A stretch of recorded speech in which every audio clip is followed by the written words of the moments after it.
My precious children of God, I greet each one of you in the name of our Lord and Savior Jesus Christ. प्रभु की बहुमूल्य संतानों, हमारे प्रभु यीशु मसीह उद्धारकर्ता के नाम में मैं आप सभी को अभिवादन करती हूँ। Today we are going to meditate Psalm 133 verse 3.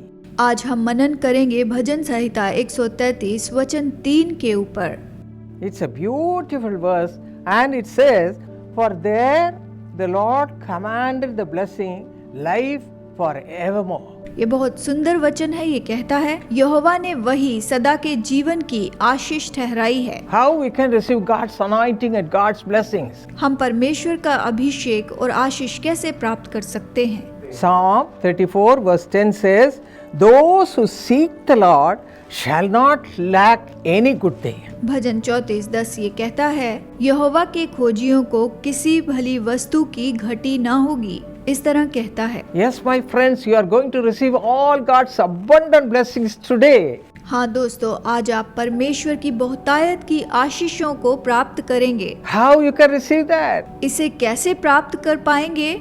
By seeking the Lord with all your heart. अपने पूरे हृदय के साथ प्रभु को खोजने के द्वारा। Read the life of Abraham. Abraham के जीवन को पढ़कर देखिए। If you read Genesis 22 verse 17, it says, God says to Abraham, "Abraham, I will bless you with my blessings and multiply your descendants as the stars of heaven and the sand which is on the seashore." अगर आप उत्पत्ति 22:17 को पढ़ें तो ये कहता है, इस कारण मैं निश्चय तुझे आशीष दूंगा और निश्चय तेरे वंश को आकाश के तारागण और समुद्र के तीर की बालू के किनकों के समान अनगिनत करूंगा। ऐसे कहा। Abraham was childless for a long time. Abraham को काफी समय से कोई संतान नहीं थी। But when he looked to God, लेकिन जब उसने प्रभु की ओर देखा, God supplied that need प्रभु ने उसकी जरूरत को पूरा किया and blessed him abundantly. और उसे बहुतायत से आशीष दी। In the same way, there was a man called Jacob. इसी तरह से याकूब नाम का एक व्यक्ति था। He also loved the Lord. वो भी प्रभु से प्रेम करता था। But when he went through calamities and troubles in his life, लेकिन जब वो अपने जीवन में विपत्तियों और परेशानियों से गया, if you read Genesis 32 verse 26, यदि हम उत्पत्ति 32 अध्याय 26 वचन he देखें, prayed a prayer over there. उसने वहाँ पर प्रार्थना की थी। You have to listen to me carefully. आपको मुझे यहाँ पर गौर से सुनना होगा। How he prayed. उसने कैसे प्रार्थना की? Lord, I will not let you go unless you bless me.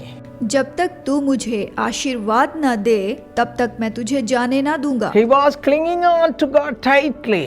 उसने परमेश्वर को कस के पकड़ कर रखा। God heard his prayer परमेश्वर ने उसकी प्रार्थना सुनी and supplied his need और उसकी जरूरत पूरी की and blessed him abundantly. और उसे बहुतायत से आशीष दी। In the same way, my beloved ones, इसी तरह से मेरे प्रियो, God is so close to us. परमेश्वर हमारे बहुत करीब है। You can receive any blessing from him. हम उससे कोई भी आशीष पा सकते हैं। He says, "Ask and it shall be given unto you." उसने कहा, मांगो तो तुम्हें दिया जाएगा। Shall we ask right now whatever we need from him? आइए हमें जो कुछ भी चाहिए आज उससे मांगते हैं। Father, thank you, Lord, for your wonderful presence even now. पिता, तेरी इस अद्भुत सुंदर उपस्थिति के लिए धन्यवाद। Your children may be talking to you right now. तेरी संतान इस समय तुझसे बात कर रही है। Whatever the need they have, whatever the problem they have, everything is known to you, O Father.